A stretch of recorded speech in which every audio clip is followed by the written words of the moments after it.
Law of attraction म्हणजेच आकर्षणाचा सिद्धांत हा आपल्याला नैसर्गिकरित्या मिळालेला एक वरदान आहे।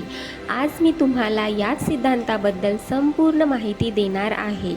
तुम्ही एकाग्र मन करून शांत जागेत बसून जा आणि माझे बोलणे शांतपणे ऐकून घ्या। जर आपण आपल्या सभोवताली बघितलं तर आपल्याला सुंदर नैसर्गिक दृश्य बघायला मिळत असतात। निसर्गाने आपल्यासाठी अनेक नियम बनविलेले आहेत। तुम्ही सगळ्यांनी गुरुत्वाकर्षणाच्या नियमाबद्दल तर ऐकलेच असणार। या नियमानुसार पृथ्वी प्रत्येक वस्तूला आपल्याकडे आकर्षित करते। कोणतीही वस्तू आपण वरून खाली सोडली तर धरती तिला आपल्याकडे आकर्षित करणार आणि ती वस्तू खाली पडणार। या नियमाला युनिव्हर्सल लॉ असेही म्हणतात। याच प्रकारे आकर्षणाचा नियम लॉ ऑफ अट्रॅक्शनसुद्धा आपल्याला निसर्गानेच दिलेला आहे। प्रत्येक यशस्वी आणि अयशस्वी व्यक्ती या नियमाचं पालन कळत नकळत करत असतो। आकर्षणाचा हा नियम गुरुत्वाकर्षणाच्या नियमानुसार सगळ्या व्यक्तींवर सारख्याच पद्धतीने काम करत असतो। तुम्ही नियमाला खरं समजा अथवा खोटं, पण हा नियम सगळ्यांसाठीच सारखंच काम करत असतो। जगातल्या सगळ्या यशस्वी लोकांनी लॉ ऑफ अट्रॅक्शनचा वापर त्यांच्या आयुष्यात केलेला आहे। जर तुम्हाला सुद्धा तुमच्या आयुष्यात यशस्वी सुखी व्हायचं असेल तर तुम्हीसुद्धा या आकर्षणाचा नियम तुमच्या जीवनात नक्की करा। हा नियम नक्की काय आहे याची माहिती मी तुम्हाला देणार आहे। लॉ ऑफ अट्रॅक्शन काय आहे तर हा नियम संपूर्ण आपल्या विचारांशी संबंधित आहे। हा नियम असं सांगतो की आपण जसे विचार केले, म्हणजे जर आपण सकारात्मक विचार केले तर आपण सकारात्मक गोष्टी आपल्या जीवनात आकर्षित करू आणि जर आपण नकारात्मक विचार केले तर आपण नकारात्मक गोष्टी आपल्याकडे आकर्षित करू। साध्या भाषेत सांगायचं म्हटलं तर आपल्याला फक्त आणि फक्त सकारात्मक विचार करायचे आहेत आणि हे विचार करत असताना आपले व्हायब्रेशन्स, आपली फ्रिक्वेन्सी नेहमी हाय असायला हवी। आपले व्हायब्रेशन्स हाय करण्यासाठी आपण काय करू शकतो बरं? तर आपल्याला जो काही छंद, आवड असेल ती गोष्ट करायची। कुणाला गाणं म्हणायला आवडत असेल, कुणाला चित्र काढायला आवडत असेल, कुणाला अभिनय करायला आवडत असेल, जे काही तुमच्या आवडीचे कार्य आहेत ते तुम्ही कार्य करू शकता। आपले विचार सकारात्मक ठेवण्यासाठी आपल्याला नेहमी आनंदी असणे फार महत्त्वाचे आहे। आपल्याला ज्या गोष्टीतून आनंद मिळत असेल ती गोष्ट आपण करायची। लॉ ऑफ अट्रॅक्शनचा वापर करून आपण आपल्या जीवनात सुख, यश नक्की मिळवू शकतो। मग ते पैसे असो, स्वस्थ शरीर असो, नातेवाईक किंवा मित्र असो, आपण सगळं काही या नियमाचा वापर करून मिळवू शकतो। विज्ञानानुसार ब्रह्मांडामध्ये प्रत्येक वस्तू ऊर्जेने बनलेली आहे।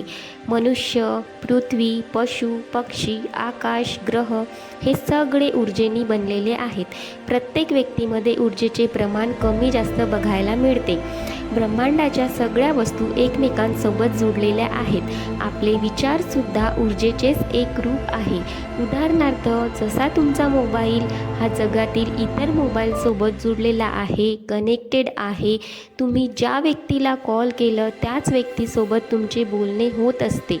त्याचप्रकारे आपले जे विचार आहेत तेच विचार ब्रह्मांडापर्यंत ऊर्जेच्या रूपामध्ये पोहोचतात आणि तेच विचार आपल्या जीवनामध्ये आकर्षित होत असतात।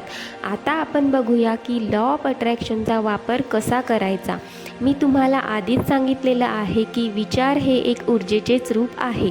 आपल्याला यशस्वी होण्यासाठी नेहमी आपले व्हायब्रेशन्स हाय ठेवून कार्य करावे लागते। आता तुम्हाला एवढे तर नक्की कळले असणार की आपले विचार नेहमी कसे ठेवायचे, तर सकारात्मक ठेवायचे आणि विचार करत असताना आपली फ्रिक्वेन्सी, आपले व्हायब्रेशन्स नेहमी हाय असले पाहिजे। आपल्याला जे काही हवं ते सगळं आपण लॉ ऑफ अट्रॅक्शनचा वापर करून मिळवू शकतो। लॉ ऑफ अट्रॅक्शनमध्ये 4 स्टेप फार महत्त्वाच्या आहेत। सगळ्यात पहिली स्टेप म्हणजेच मेडिटेशन। ध्यान करत असताना हळूवार आपले श्वास आत घ्यायचे आणि बाहेर सोडायचे। असं कमीत कमी 5 मिनिटे करायचे आणि नंतर ध्यानमग्न व्हायचं। मेडिटेशनमध्येच आपली जी काही इच्छा असेल ती मनातल्या मनात आपण कल्पना करायची। म्हणजेच मेडिटेशन करत असताना ब्रह्मांडाला आपण सांगायचं की आपली कोणती इच्छा आहे। नंतर दुसरी स्टेप म्हणजेच आपले अफर्मेशन्स म्हणजेच काय, आपण बोललेले विधानार्थी वाक्य म्हणजेच पॉझिटिव्ह वाक्य। आपली इच्छा जी असते ती प्रत्यक्षात कागदावर लिहायची. आपली जी काही इच्छा आहे ती वर्तमान काळामध्ये कागदावर लिहायची. उदाहरणार्थ, मी आज खूप खुश आहे की मला माझी सरकारी नोकरी मिळालेली आहे. हे काय झालं तर हे पॉझिटिव्ह अफर्मेशन्स झालं. दुसरे उदाहरण, जसं कुणाला गाडी हवी असेल तर मी आज खूप खुश आहे की मी आज माझी आवडती गाडी विकत घेतलेली आहे. धन्यवाद युनिवर्स. आपली इच्छा अशी लिहायची की ती पूर्ण झालेली आहे, म्हणजेच पूर्ण वर्तमान काळामध्ये आपली इच्छा लिहायची. इच्छा लिहून झाल्यानंतर नेहमी ब्रह्मांडाला, युनिवर्सला थँक्यू म्हणायचं, ग्रॅटिट्यूड द्यायचं. जितके आपण युनिवर्सला थँक्यू म्हणू तेवढ्याच जास्त प्रमाणात युनिवर्स आपल्याला सगळं काही देत असतो. आणि तिसरी स्टेप म्हणजेच व्हिज्युअलायझेशन्स, कल्पना करायचं. समजा एखाद्याला सरकारी नोकरी हवी असेल तर विस्तारपणे त्या नोकरीबद्दल कल्पना करायची की मी ह्या ठिकाणी नोकरीवर आहे, माझा इतका पगार आहे. नोकरीच्या संबंधित प्रत्येक छोट्या छोट्या गोष्टी कल्पना करायच्या आणि कल्पनेमध्येच आपण आपल्याला जे काही हवं ते सगळं कल्पना करायचं. चौथी स्टेप म्हणजेच लेट गो करायचं. तर लेट गो म्हणजेच काय? आतापर्यंत आपण ज्या 3 स्टेप फॉलो केल्या त्या संपूर्णपणे विसरून जायचं. या 3 स्टेप फॉलो करायच्या, त्या कमीत कमी 21 दिवस फॉलो करायच्या, नाहीतर 45 दिवस फॉलो करायच्या. आपले विचार आपल्या अवचेतन मनामध्ये पोहोचण्यासाठी कमीत कमी 21 दिवस लागतात. सतत 21 दिवस किंवा 45 दिवस किंवा त्यापेक्षा जास्त दिवससुद्धा तुम्ही या स्टेप फॉलो करू शकता.